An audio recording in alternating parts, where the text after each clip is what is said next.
ಮೆಣಸಿನ್ಕಾಯಿ ಪುಗ್ಗಿ ಅಥವಾ ಮೆಣಸಿನ್ಕಾಯಿ ವಡೆ ಮಾಡಲು ಹಸಿಮೆಣಸಿನ್ಕಾಯನ್ನು ಚೆನ್ನಾಗಿ ತೊಳೆದುಕೊಂಡು ಈ ಥರ 2 ಪಾರ್ಟ್ ಮಾಡ್ಕೊತೀನಿ. ಉದ್ದ ಜಾಸ್ತಿ ಇರುತ್ತೆ. ಮಿಡ್ಲ್ ಸೀಳ್ಬಿಟ್ಟು ಬೀಜನೆಲ್ಲ ತೆಕ್ಕೊತೀನಿ. ಸ್ಪೂನ್ ಹಿಂಭಾಗದಿಂದ ತೆಗೆದ್ರೆ ಈಸಿಯಾಗಿ ಬರುತ್ತೆ. ಈ ಥರ ಡ್ರೈ ಮಾಡಲು ಬಿಡುತ್ತೇನೆ, ಇಲ್ಲಾಂದರೆ ಎಣ್ಣೆಯಲ್ಲಿ ಚೆನ್ನಾಗಿ ಚಟ್ ಚಟ ಅಂದ್ಬಿಡುತ್ತೆ. ಇವಾಗ ಇದಕ್ಕೆ ಮಸಾಲೆಗೆ ಒಣ ಕೊಬ್ಬರಿ, ಹುರಿಗಡಲೆ, ಸ್ವಲ್ಪ ಉಪ್ಪು, ಗರಂ ಮಸಾಲ, ನಿಂಬೆಹಣ್ಣಿನ ರಸ ಹಾಕ್ಕೊಂಡು ಚೆನ್ನಾಗಿ ಮಿಕ್ಸ್ ಮಾಡ್ಕೊತೀನಿ. ಈ ಥರ ರೆಡಿ ಇಲ್ಲ ಅಂದರೆ ಮಿಕ್ಸಿ ಒಳಗಡೆ ಒಣ ಕೊಬ್ಬರಿ, ಹುರಿಗಡಲೆ ಇದನ್ನೆಲ್ಲ ಹಾಕ್ಕೊಂಡು ಮಿಕ್ಸಿ ಮಾಡಿ ಈ ಥರ ರೆಡಿ ಮಾಡ್ಕೋಬಹುದು. ನಿಮಗೆ ಎಷ್ಟು ಹುಳಿ ಬೇಕು, ಎಷ್ಟು ಉಪ್ಪು ಬೇಕು ಆ ಥರ ನೋಡಿಕೊಂಡು ರೆಡಿ ಮಾಡ್ಕೋಬೋದು. ಖಾರ ತಿಂತೀನಿ ಅನ್ನೋರು ಅದರಲ್ಲಿ ಬೀಜನ ತೆಗೆಯೋ ಅವಶ್ಯಕತೆ ಇರಲ್ಲ.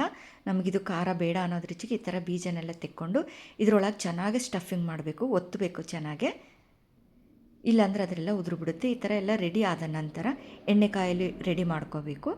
ಇದಕ್ಕೆ ಪುಗ್ಗಿ ಇಟ್ಟು ಸ್ವಲ್ಪ ಸೋಡಾ ಪುಡಿ, ಅಜ್ವಾನ, ಉಪ್ಪು ಎಲ್ಲದನ್ನು ಫಸ್ಟು ಚೆನ್ನಾಗಿ ಮಿಕ್ಸ್ ಮಾಡ್ಕೋಬೇಕು. ಸ್ವಲ್ಪ ಸ್ವಲ್ಪ ನೀರನ್ನು ಹಾಕಿಬಿಟ್ಟು ಕಲಿಸ್ತಾ ಇರಬೇಕು. ತುಂಬ ನೀರು ಅಲ್ಲ, ತುಂಬ ಗಟ್ಟಿಯಲ್ಲ, ಈ ಥರ ಮೀಡಿಯಮ್ ಆಗಿ ಚೆನ್ನಾಗಿ ಅದನ್ನು ಮಸಾಜ್ ಮಾಡ್ಕೋಬೇಕು. ಈ ಥರ ಕ್ರೀಮಿಯಾಗಿ ರೆಡಿ ಮಾಡ್ಕೋಬೇಕು. ಇವಾಗ ಕಾದಿರೋ ಎಣ್ಣೆ ಇರುತ್ತಲ್ವ, ಅದನ್ನು ಒಂದು ಸ್ವಲ್ಪ ಇದಕ್ಕೆ ಆ್ಯಡ್ ಮಾಡ್ಕೊತೀನಿ. ಆ ಥರ ಮಾಡೋದ್ರಿಂದ ಕ್ರಿಸ್ಪಿಯಾಗಿ ಬರುತ್ತೆ. ಇವಾಗ ಎಲ್ಲದನ್ನು ಚೆನ್ನಾಗಿ ಮಿಕ್ಸ್ ಮಾಡ್ಕೋಬೇಕು. ಎಣ್ಣೆ ಇವಾಗ ಚೆನ್ನಾಗಿ ಕಾದಿದೆ. ಇದನ್ನು ಸ್ಟಫಿಂಗ್ ಮಾಡಿದ್ದೀವಲ್ಲ, ಅದನ್ನು ನಾವು ಈ ಥರನೇ ಹತ್ಕೋಬೇಕು. ಫುಲ್ಲು ಉಲ್ಟಾ ಮಾಡಿಬಿಟ್ರೆ ಎಲ್ಲ ಪುಡಿ ಬಿಡುತ್ತೆ.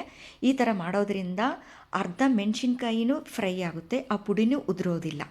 ಎರಡೂ ಕಡೆಯಿಂದ ಚೆನ್ನಾಗಿ ಫ್ರೈ ಆಗುತ್ತೆ.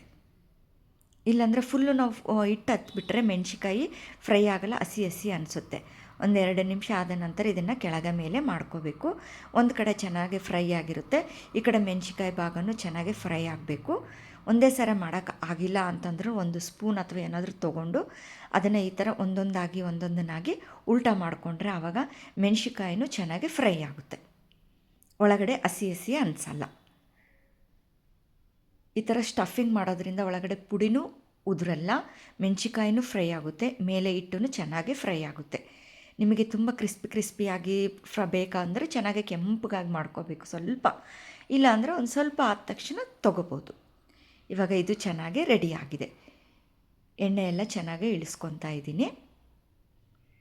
ಇವಾಗ ಟೇಸ್ಟಿಯಾದಂತಹ ಹಸಿಮೆಣಸಿನ್ಕಾಯಿ ಪುಗ್ಗಿ ರೆಡಿ ಟು ಈಟ್. ಮಂಡಾಳ ಜೊತೆಗೆ ಕಾಂಬಿನೇಷನ್.